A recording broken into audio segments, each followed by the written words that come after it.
الحمد للہ رب العالمین والصلاة والسلام علی سید الانبیاء والمرسلین اما بعد فاعوذ باللہ من الشیطان الرجیم بسم اللہ الرحمن الرحیم۔ سبق نمبر 43 تصوف احیاء العلوم کی تیسری جلد کے بالکل آخری صفحات سے عاجزی اور خود پسندی کے حوالے سے انشاءاللہ تعالی آج گفتگو ہوگی۔ بغور توجہ سے سماعت کریں گے تو انشاءاللہ تعالی بہت کچھ سیکھنے کو سمجھنے کو ملے گا۔ سب سے پہلے نبی کریم صلی اللہ تعالی علیہ وآلہ وسلم کی عاجزی کے حوالے سے سنتے ہیں، پڑھتے ہیں۔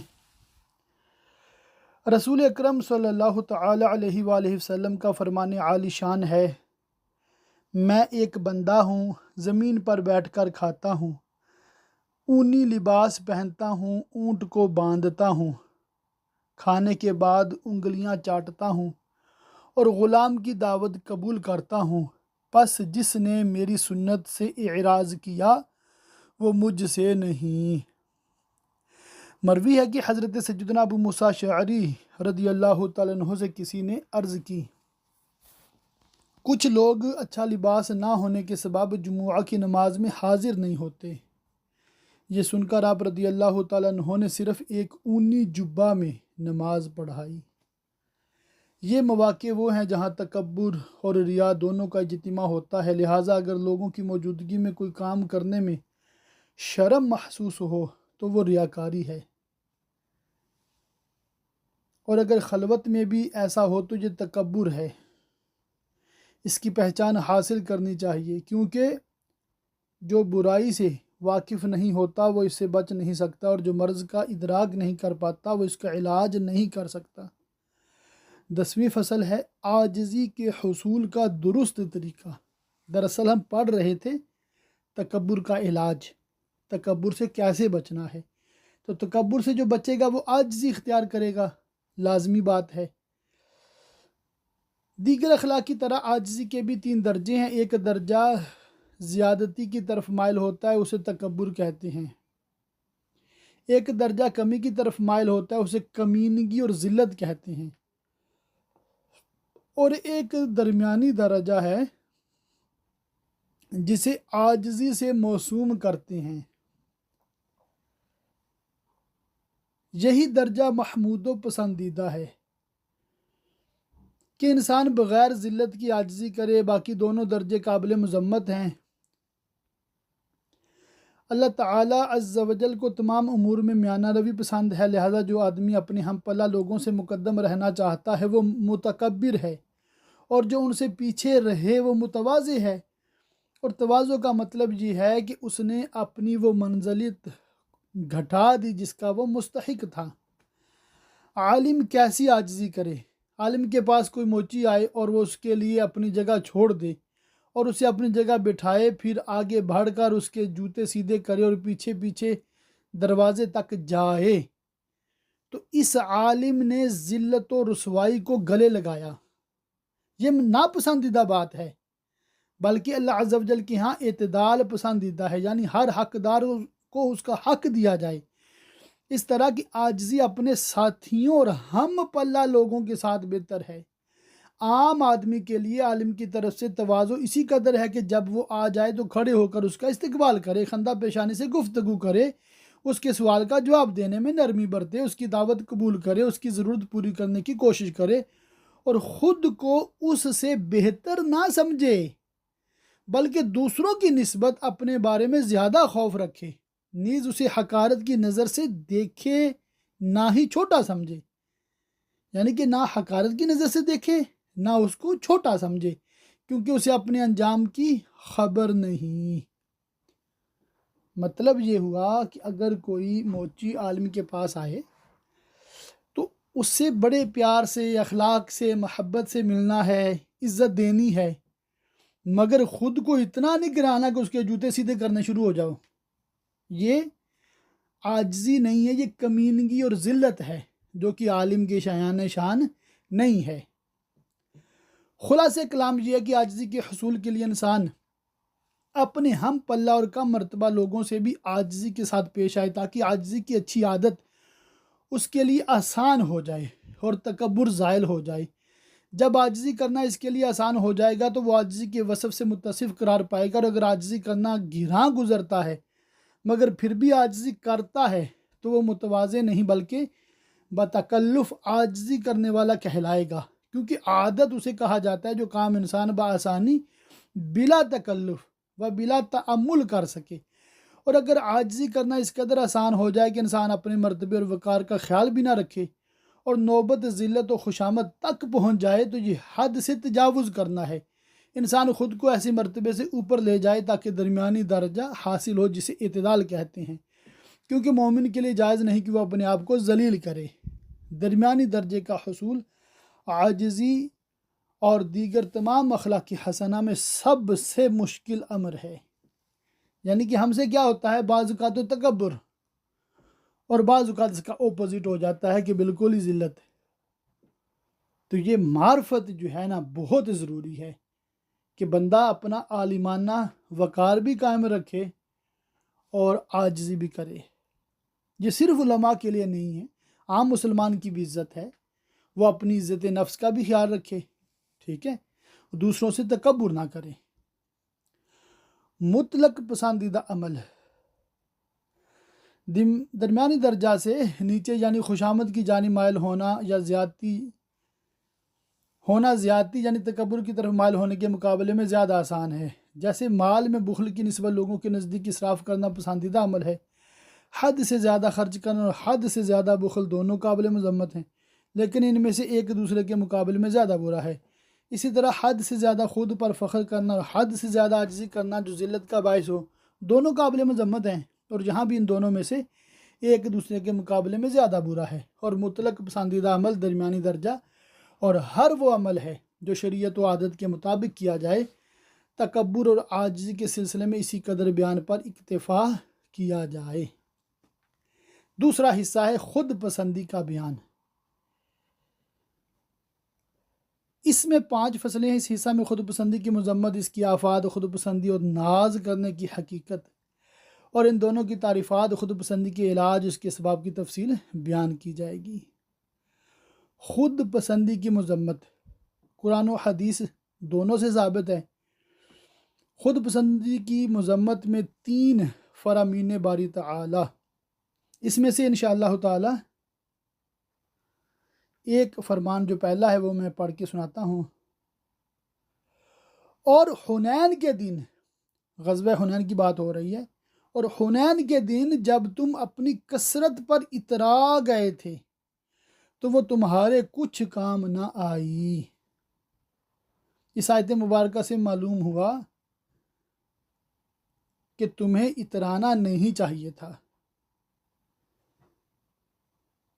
یہ ہم نے سیرت کے بیان میں پڑھا تھا، اگر آپ کو یاد ہوگا کہ فتح مکہ کے بعد غزوہ حنین جب ہوا تو مسلمانوں کی تو تعداد بہت زیادہ تھی، اور بعض جو نئے مسلم تھے ان کے دل میں یہ خیال پیدا ہوا تو آج تو ہمیں کوئی شکست ہی نہیں دے سکتا، تو پھر جو مطلب ان پہ تیروں کی برسات ہوئی تو ان کے پاؤں اکھڑ گئے۔ تو پھر نبی کریم صلی اللہ تعالیٰ علیہ وآلہ وسلم اور حضرت عباس رضی اللہ تعالیٰ عنہ اور حضرت ابو سفیان رضی اللہ تعالیٰ عنہ میدان میں مطلب آگے آگے جا رہے تھے، باقی صحابہ کرام علیہم رضوان ان کے پیچھے پیچھے تھے،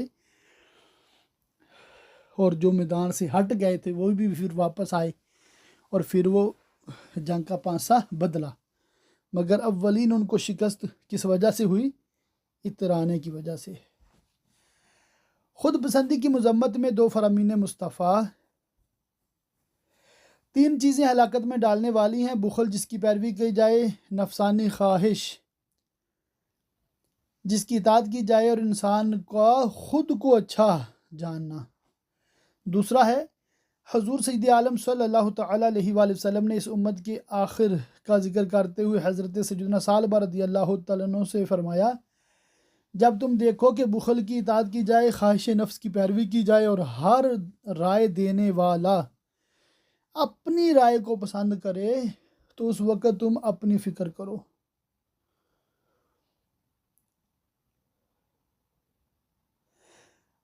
آگے خود پسندی کسے کہتے ہیں؟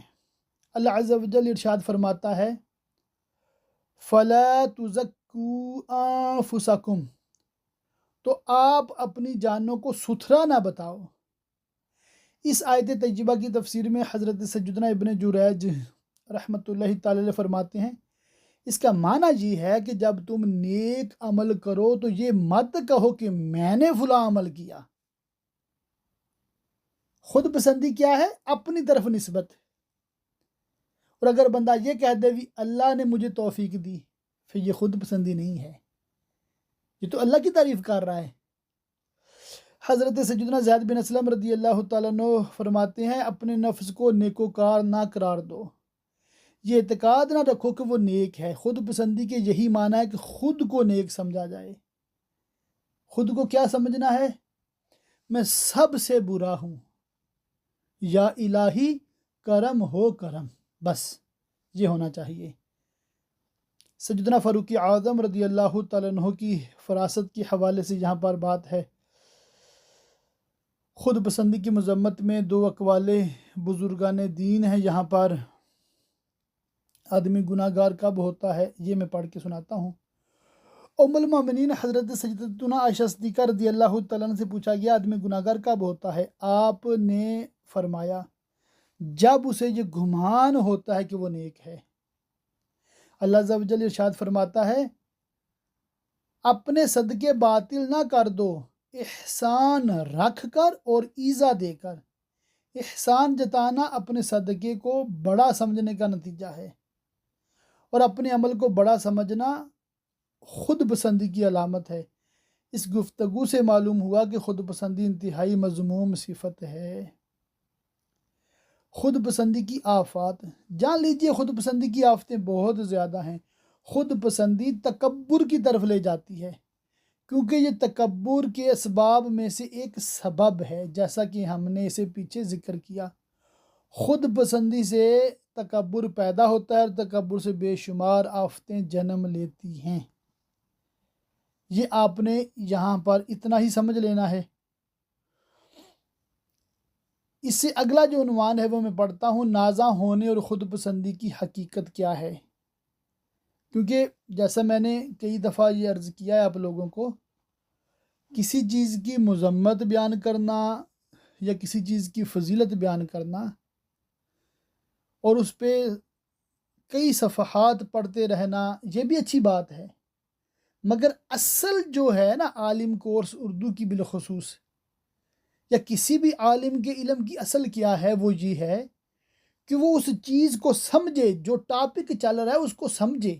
اب یہاں یہ ٹاپک ہے خود پسندی۔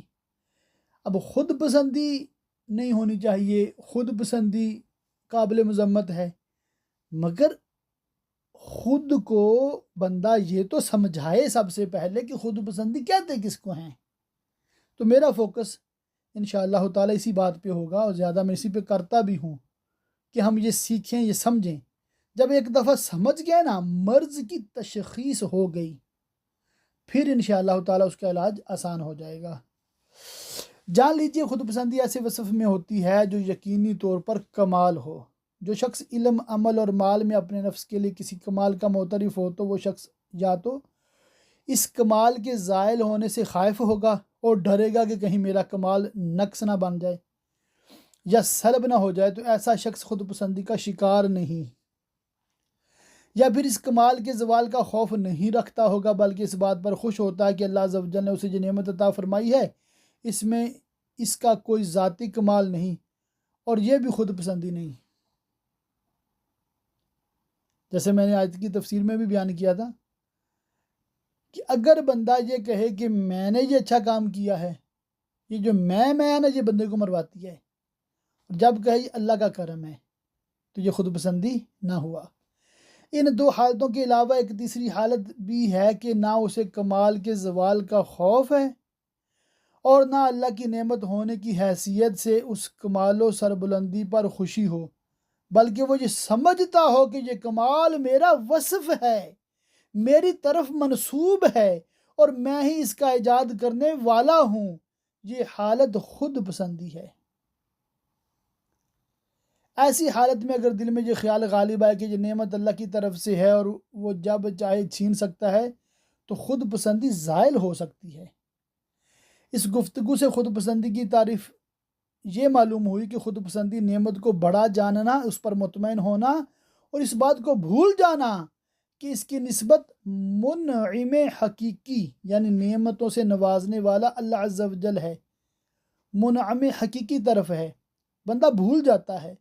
اگر اس کے ساتھ ساتھ کسی کے نفس پر یہ بات بھی غالب ہو کہ اللہ عز و جل پر میرا حق ہے اور اس کے ہاں میرا مرتبہ بلند اور عمل ایسا ہے کہ دنیا میں بھی اس کا اجر ضرور ملے گا اور مجھے کوئی ناپسندیدہ بات نہیں پہنچے گی، جیسے دوسرے فاسقوں کو کوئی ناپسندیدہ بات پہنچتی ہے، تو یہ ہے اپنے عمل پر ناز کرنا، اترانا، گھمنڈی ہونا، گویا وہ اپنے عمل کے ذریعے اللہ کو اپنا ناز اٹھانے والا سمجھتا ہے کہ معاذ اللہ ثم معاذ اللہ، یہ بندہ سمجھتا کہ میں نے نیک عمل کر کے اللہ پہ کوئی احسان کر دیا ہے۔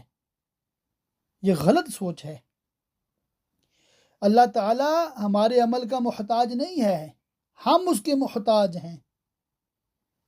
اسی طرح دنیاوی معاملات کا حال ہے کہ وہ کسی کو کوئی چیز دیتا ہے تو اسے بہت بڑا خیال کرتا ہے اور اسے اس پر احسان سمجھتا ہے۔ اگر بات صرف یہیں تک محدود ہے تو یہ خود پسندی ہے۔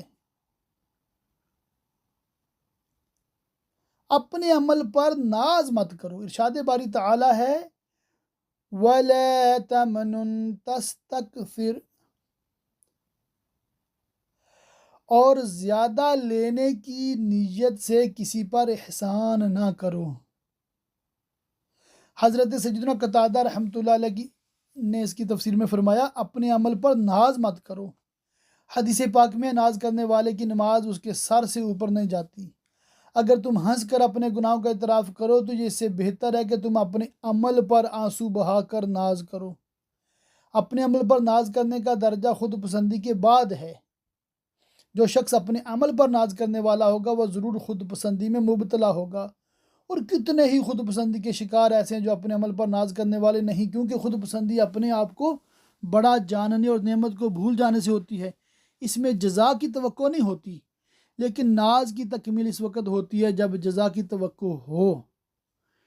اگر کسی شخص نے دعا کی قبول نہ ہونے پر برا منایا اور تعجب کیا تو ایسا شخص اپنے عمل پر نازاں ہے، کیونکہ وہ فاسق کی دعا قبول نہ ہونے پر تعجب نہیں کرتا بلکہ اپنی دعا کے رد ہونے پر تعجب کرتا ہے۔ یہ ہے خود پسندی اور اپنے عمل پر ناز کرنا، اور یہ دونوں باتیں تکبر کے مقدمات اور اسباب میں سے ہیں۔ اب آتے ہیں علاج کی طرف۔ ہر مرض کا یہی علاج ہے کہ جو مرض کا سبب ہو اس کے مد مقابل اس کی ضد سے اس کا علاج کیا جائے، کیونکہ خود پسندی کا سبب جہالت محض ہے، لہٰذا اس کا علاج صرف معرفت ہے جو اس جہالت کے مد مقابل ہے۔ یہ بیان پڑھتے ہوئے نا ایک اللہ پاک کی بارگاہ سے یعنی کہ حسن ظن ہے کہ آپ میں سے سننے والوں میں سے کوئی ایک بھی ایسا نہیں ہوگا جو خود پسندی کا شکار ہو۔ آپ کے پاس جو نعمت ہے کس نے دی ہے؟ اللہ تعالیٰ نے۔ کیا آپ کا ذاتی کمال ہے؟ نہیں۔ جو نعمت آپ کے پاس ہے، کیا آپ کو ڈر ہے کہ یہ زائل ہو سکتی ہے؟ یقینی طور پہ ہے۔ تو آپ اللہ کے فضل سے خود پسندی سے بچے ہوئے ہیں۔ یہ میں نے ایک لیسن میں عرض کیا تھا کہ عالم کورس اردو کے دوران آپ بہت سارے دینی مسائل ایسے پڑھیں گے، سمجھیں گے، سیکھیں گے کہ آپ کہیں گے ہم نے کچھ نیا نہیں سیکھا۔ تو اس پہ اللہ تعالیٰ کا شکر ادا کریں کہ اللہ پاک نے ہمیں اسلامی معاشرہ بھی دیا ہے، یعنی کہ ہمارے اراؤنڈ مسلمز ہیں، ہماری فیملی اسلام میں ہے، جدی پشتی اللہ کے فضل سے مسلمان ہیں، اور بہت ساری دینی باتیں ہم نے چلتے پھرتے بھی سیکھی ہوئی ہیں۔ یہ تو مطلب مائیں، بڑی بہنیں، والد صاحب اس طرح کی باتیں کہہ دیتے ہیں، ابھی اترانا نہیں چاہیے بیٹا، غرور نہیں کرنا چاہیے، تکبر نہیں کرنا چاہیے، کسی کو حقیر نہیں سمجھنا چاہیے۔ تو ہم نے دیکھا کہ ہمارے گھر میں اگر کوئی غریب آتا ہے تو والدہ صاحبہ اس کی مطلب کتنی عزت کرتی ہیں، اس کو کھانا کھلاتی ہیں، اس کو پیسے دیتی ہیں۔ تو یہ جو چیز ہے نا، ہم نے اپنی آنکھوں سے دیکھا، ہم نے کانوں سے سنا، یہ چیزیں ہیں جو پریکٹیکلی ہمیں ان گناہوں سے بچائے ہوئے ہیں اللہ کے فضل سے، اللہ کی رحمت سے۔ بس ہر چیز کی نسبت اللہ تعالیٰ کی طرف کر دیں تو آپ خود پسندی سے آزاد۔ اور جب بندہ گھمنڈی ہوتا ہے، جب کہتا ہے جی میں ہوں سب کچھ، تو پھر جو میں کرتی ہے نا اس پہ چھری چلتی ہے، یعنی کہ بکری میں کرتی ہے نا، چھری چلتی ہے پھر۔ تو میں سے نکلنا ہے، بس اللہ تعالیٰ کا کرم، اللہ تعالیٰ کا فضل، اللہ تعالیٰ کی عطا ہے۔ یہ بس ہمارا ڈائیلاگ ہونا چاہیے، ورد زباں ہونا چاہیے۔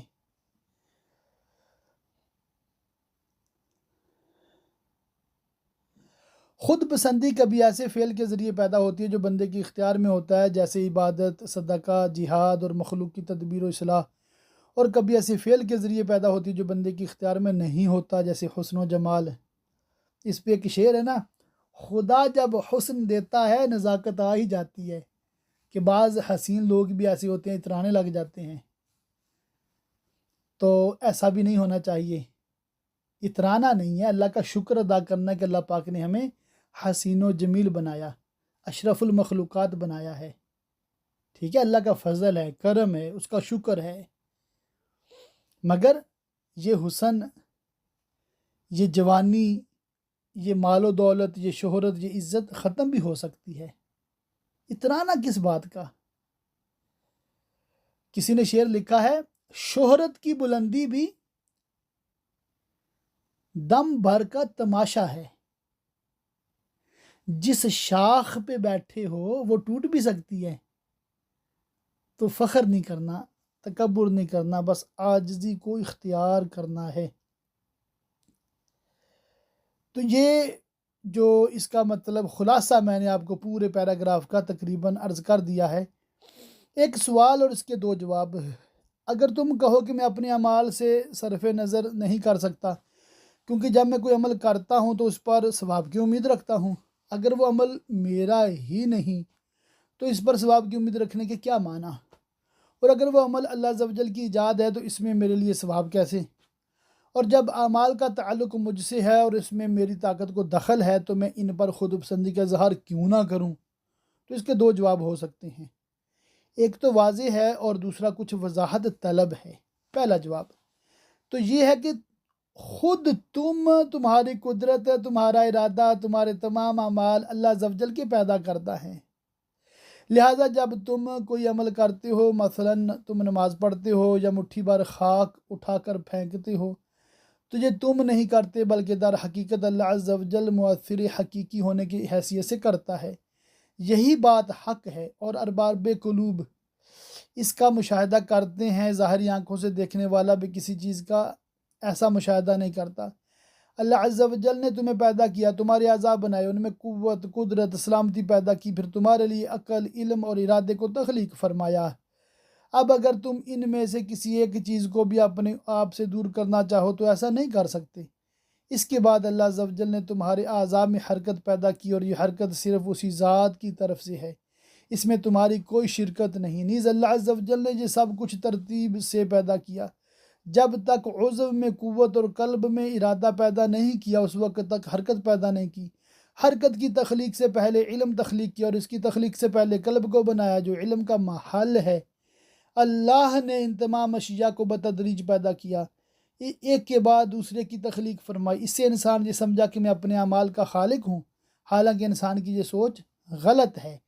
اس بات کی تفصیل اور اللہ کے پیدا کردہ عمل پر ثواب کی کیفیت عنقریب شکر کے بیان میں ذکر کی جائے گی، کیونکہ یہ گفتگو اسی باب کے زیادہ لائق ہے۔ اب ہم دوسرا جواب دیتے ہیں، وہ وضاحت طلب ہے۔ چنانچہ اگر آدمی یہ گمان کرتا ہے کہ اس کا عمل اس کی قدرت و طاقت سے حاصل ہوا ہے تو یہ سوال پیدا ہوتا ہے کہ اسے یہ قدرت کہاں سے حاصل ہوئی؟ تمہارے عمل کا تصور نہ تمہارے وجود کے بغیر ممکن ہے، نہ تمہارے ارادے اور قدرت کے بغیر، اور نہ ان تمام اسباب کے بغیر جن پر عمل کے وجود کا دار و مدار ہے، اور یہ سب چیزیں اللہ کی طرف سے ہیں، تمہاری طرف سے نہیں۔ اگر عمل طاقت کے سبب وجود میں آیا تو یہ طاقت اس عمل کی کنجی، اور یہ کنجی اللہ عز و جل کے قبضے میں ہے، اور جب تک وہ تمہیں یہ کنجی نہ دے، یعنی توفیق خیر نہ دے تمہارے لیے عمل ممکن نہیں۔ معلوم ہوا عبادات وہ خزانے ہیں جن کے ذریعے سعادتوں تک رسائی ہوتی ہے، اور ان کی کنجیاں قدرت، ارادہ اور علم ہیں، اور یہ چیزیں بلا شبہ اللہ عز و جل کے قبضۂ قدرت میں ہیں۔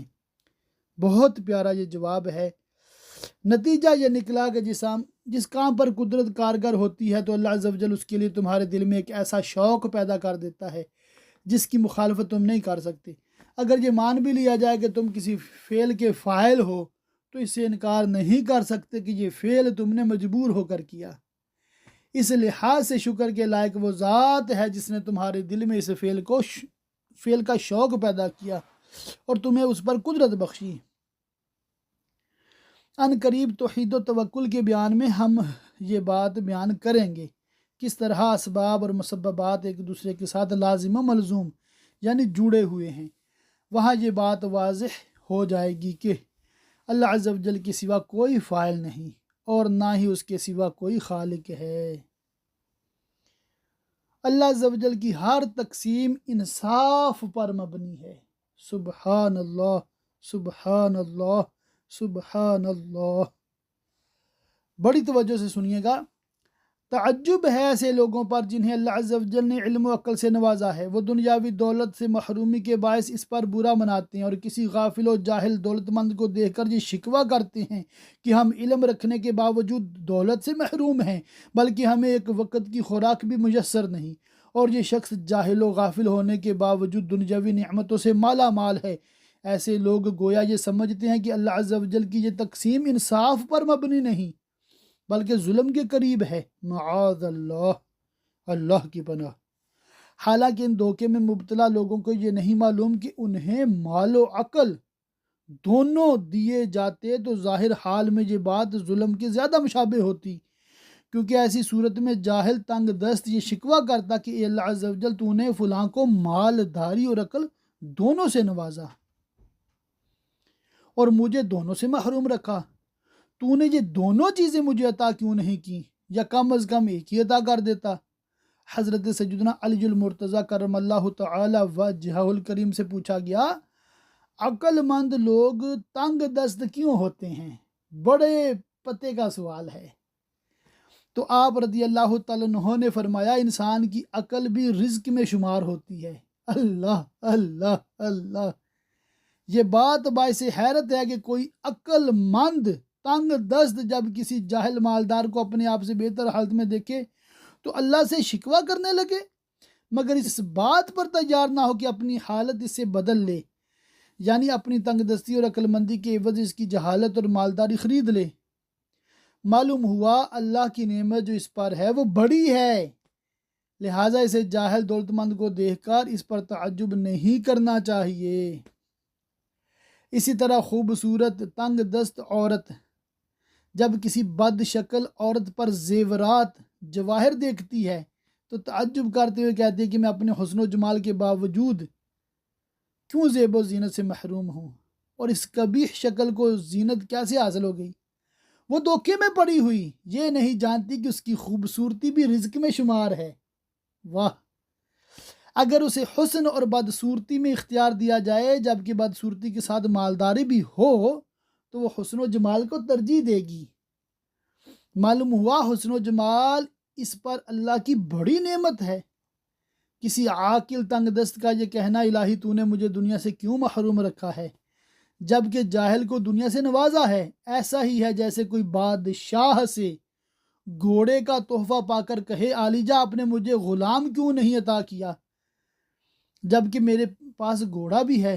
تو بادشاہ جواب میں کہے، اگر میں تجھے گھوڑا نہ دیتا تو تجھے غلام کے نہ ملنے پر تعجب نہ ہوتا۔